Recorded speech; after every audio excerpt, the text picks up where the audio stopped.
Does an easier to shoot gun make you a better shooter? I don't think so. I think it just helps you get a better result, or helps you get the result more easily.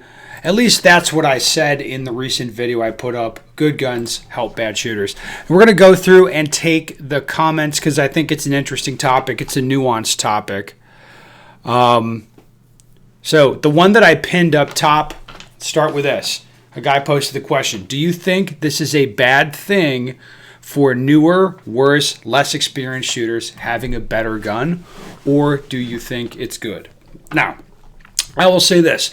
I'm focused on building my skills. I'm not so focused on getting the outcome on the target.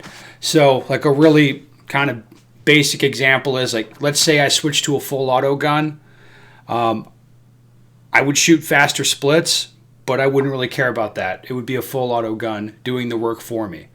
If I have a comp on the gun and it keeps the gun a little bit more tame in the recoil, again, I recognize the comp's doing a lot of that for me, so I don't get too excited about that. I'm focused on my skills.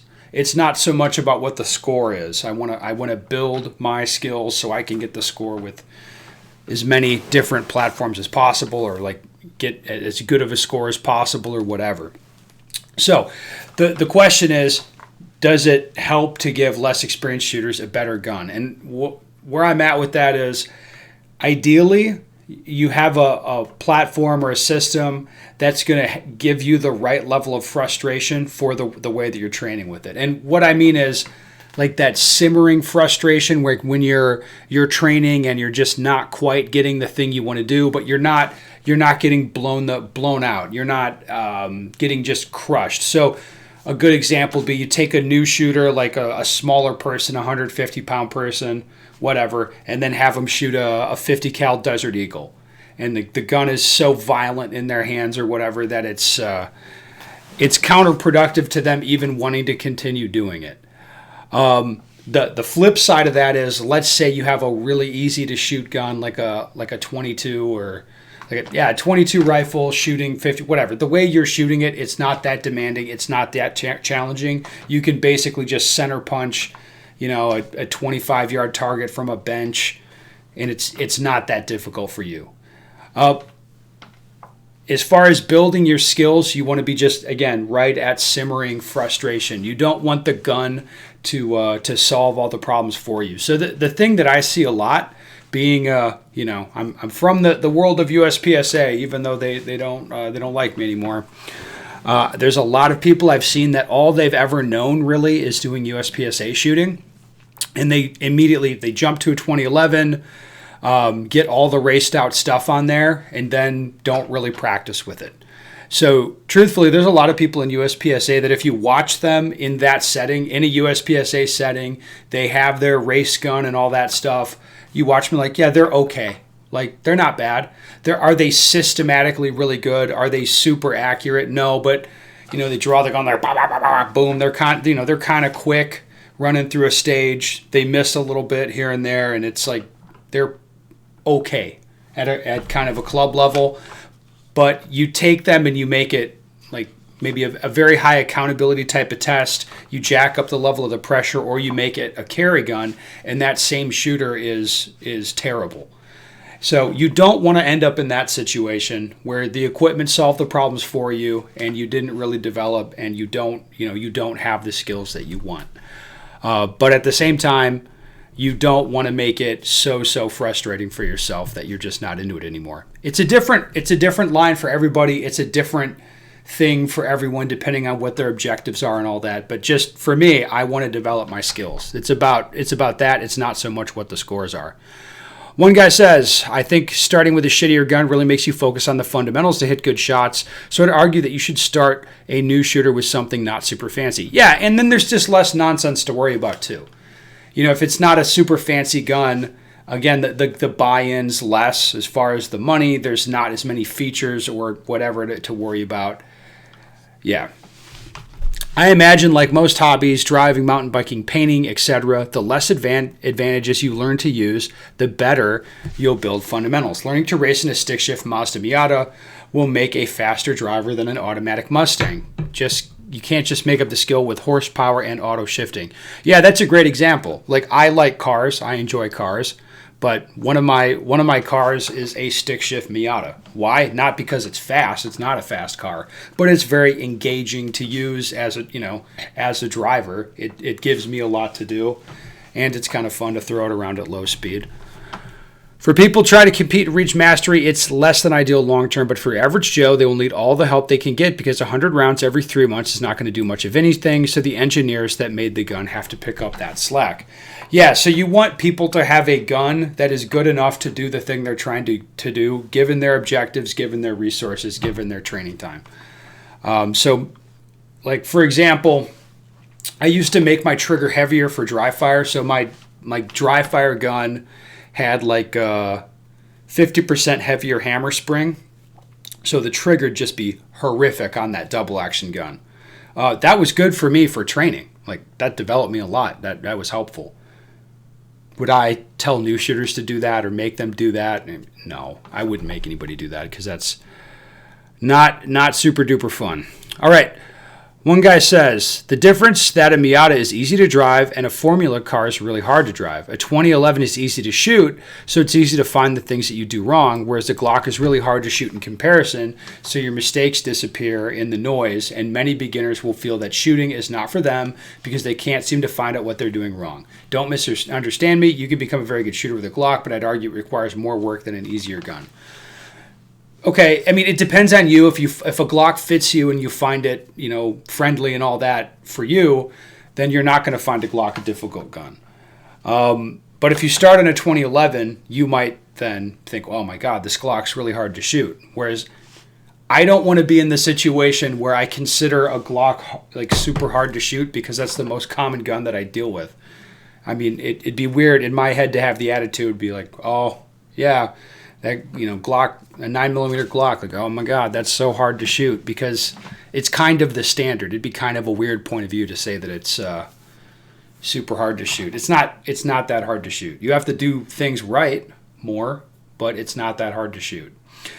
The other thing I'll say is, for an easier to shoot gun, so let's say like a 2011 or a Shadow or whatever, like, you have a racier gun. For me as the shooter, then when I'm training, all I'm doing is I'm asking way more of myself. It's going to be happening faster. I'm asking myself to be more perfect. I'm trying to lay down those more aggressive times. I'm trying to be more accurate, more consistent, whatever. Like, if I have a better gun, like, for me as the shooter, I'm trying to get the most out of it that I can. So I think that is the disconnect for a lot of people, is they, if a 2-second build drill, like that was really a struggle with the Glock, then let's say they get a Shadow and then they're doing 185 build drills pretty much right away. Like, they're like, oh wow, this is, I'm a better shooter now. Well, you're not better. You just have a more racy gun. So I would argue it's like you need to push yourself to a different level or to a different standard to get the most that you can out of that gun. Now, again, that's not a road that everyone wants to go down. Like, good enough is really a thing that most people are interested in. Like, hey, I need to be good enough for whatever, and then I'm good enough. Like, that's fine. That's not like something that I worry about in my head, is being good enough. Okay. I agree with Ben when it comes to new shooters and a better gun. I think it has marginal forgiveness and sloppiness and reloads, trigger pull, etc. I could see it possibly slowing down the learning process, having a gun that is a little more forgiving, where you might not be seeing and feeling the extent of your flaws in certain fundamentals compared to a stock average pistol. It might give you more feedback. Yeah, this is what I'm saying. So here's a really good example. So in a group course, if it's open enrollment competition course, it could be guys shooting any division. It is frequently the case, especially when there was a lot more guys shooting irons. It was frequently the case that there'd be guys with open guns and guys shooting production in the same class. Now, that wasn't a deal breaker for the class. Like, let's say we're on a line, we're doing doubles, or like a reactive shooting, practical accuracy drill. Boom, boom, boom, boom. As soon as the sight comes down, you shoot. All right. With the open guns, they're going to do the same drill. I just put the target further away. That's it. You just push that back. Or the more advanced guys, push it back, push their target back, so they can still try to get something out of the drill. However, I know most people don't do that kind of stuff. They don't change their expectations for their shooting when they change their equipment.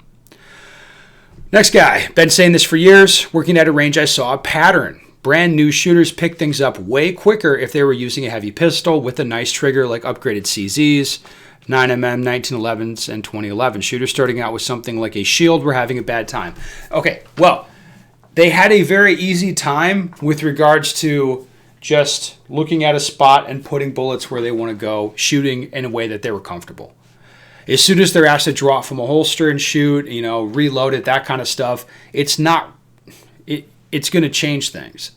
So it's like, again, in that situation, I would want to ask more of that person to try to have them go faster. However, when you're brand new and you're just trying to, like, can I make the bullets go where I want? Having them start with just, shoot a little bit with a gun like that, I don't think that's a problem. I think that helps them understand what they're capable of. And then they shoot a Glock a little bit like, oh, wow, this bounces more, and oh, this is, the trigger's a little harder to use, and that kind of thing.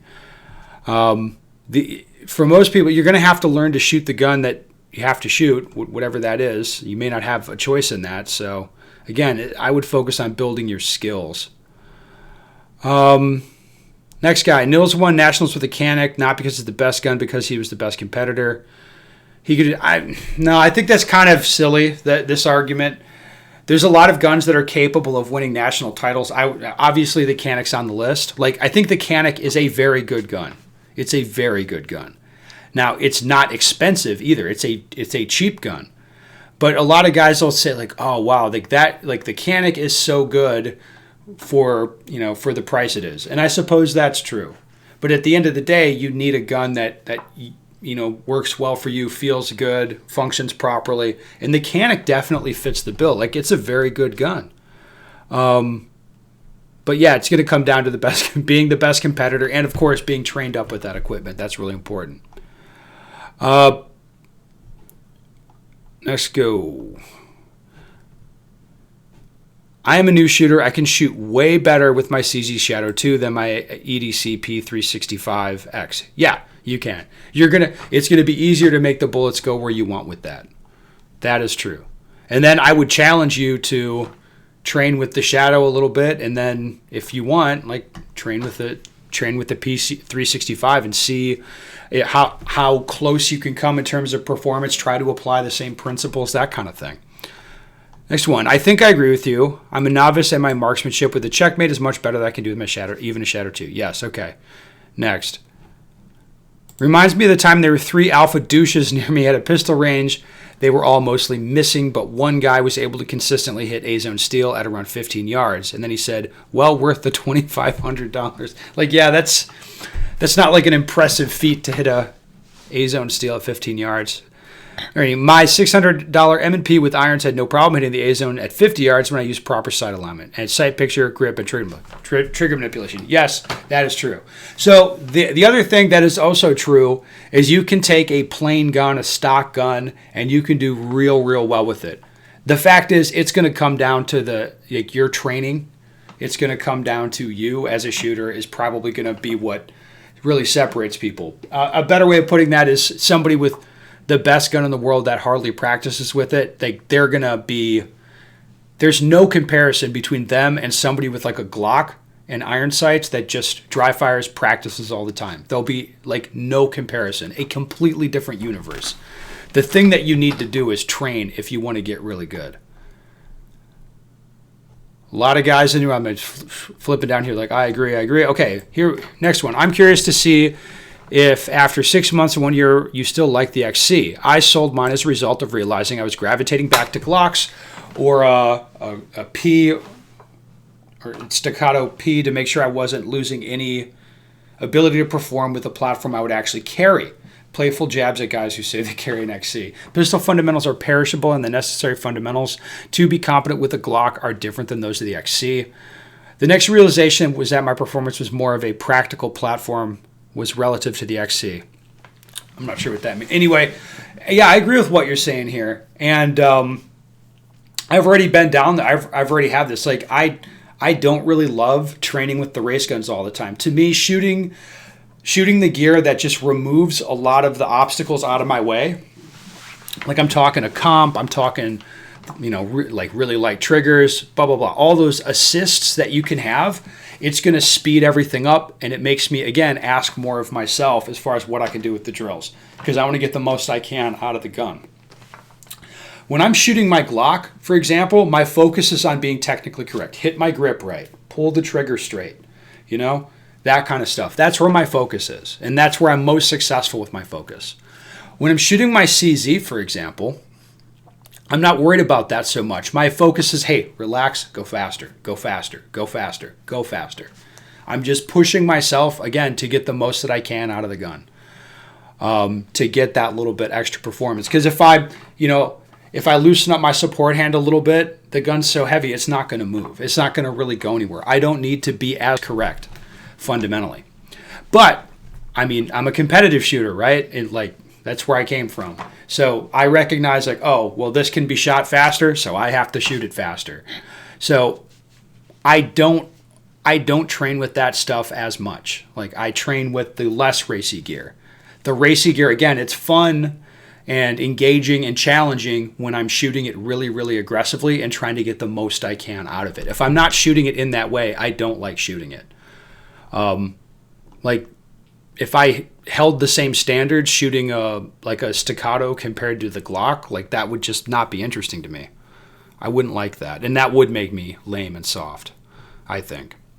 Hey, Ben, would you say the benefit of more expensive guns with race features is that they can reduce the training time necessary to reach a comfortable and confident level of performance suitable to everyday situations? Yeah, I would say that. That's a fair way of articulating it.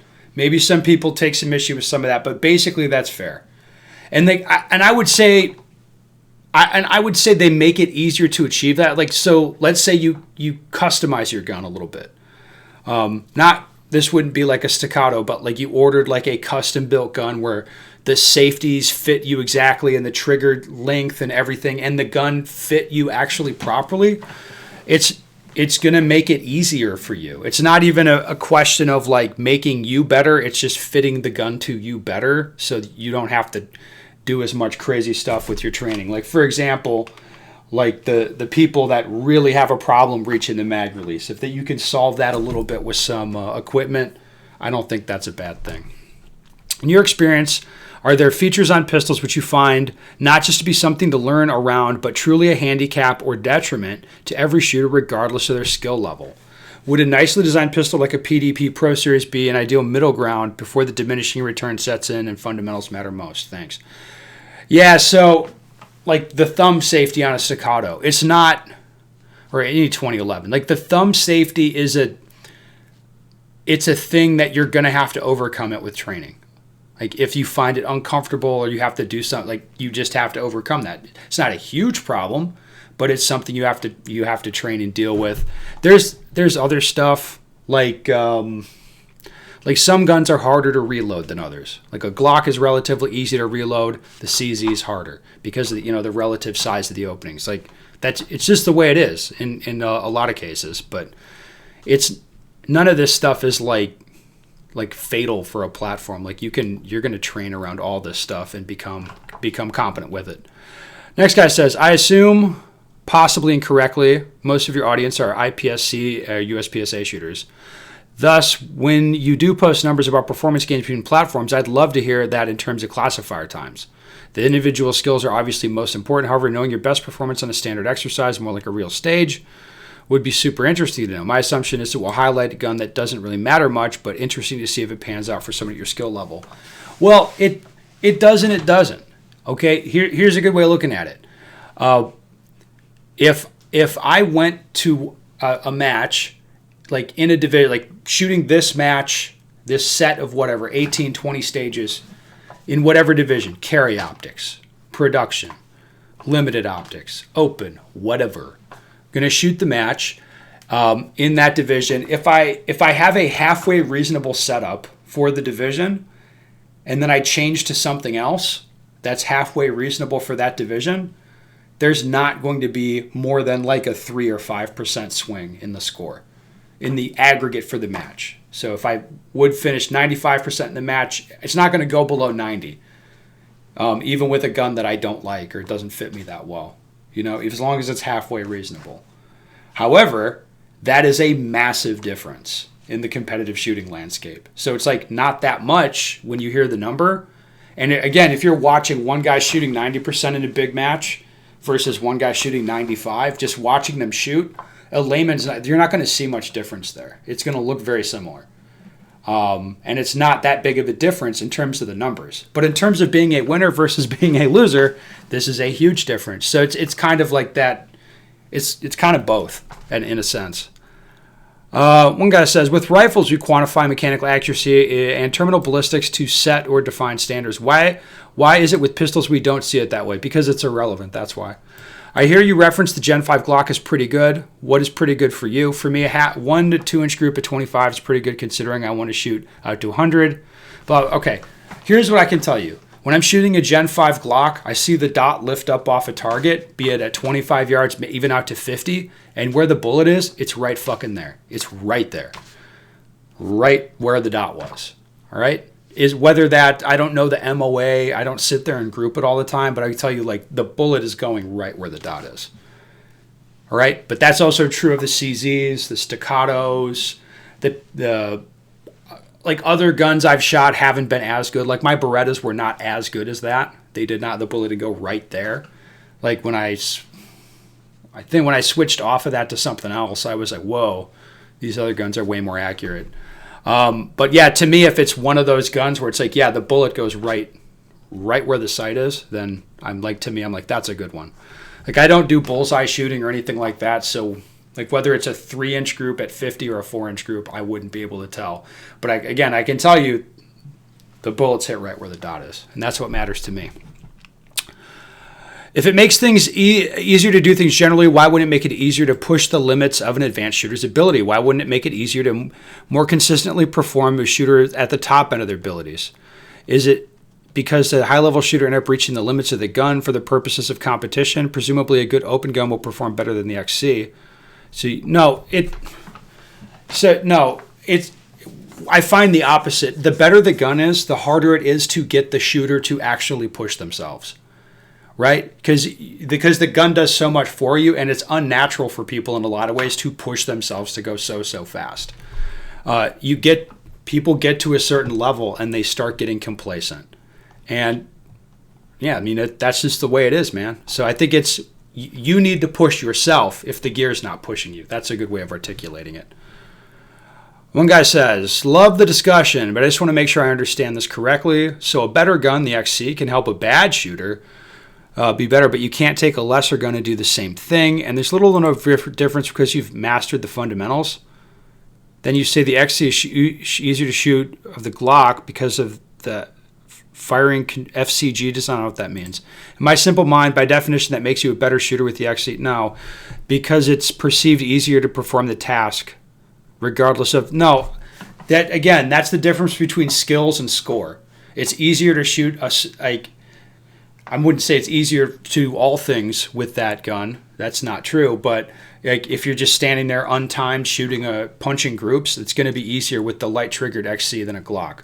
It will be easier for the same skill leveled shooter to shoot the score that they want. All right. But in my head, that doesn't really make you better because, your skills haven't changed. It's just the capability that the gun has, or it makes it easier to do that. And then what you find is it's not necessarily like backwards compatible. A lot of guys have heard this, like, a lot of guys can shoot a rifle really well but can't shoot a pistol. But you don't see too much of the other way around. A guy who's just a madman with a pistol who's like terrible with a rifle, you don't really see that. But you do see it the other way around because the rifle's more points of contact. They're easier in that way to shoot. So the way I view this, it's like I want to develop my skills. It's not so much about shooting the scores because for me, like I'm going to shoot the scores anyway. I want to develop myself. Next guy says, I'm an intermediate shooter at best, and I've been shooting Glocks for the past several years. And I've used to really concentrate on fundamentals, and I've gotten pretty decent with them. On a range trip, I took my Glocks and a newly acquired Walther PDP to the range and noticed the first shots with the PDP were tighter than the Glocks were. That could be new girlfriend syndrome. Watch out for that.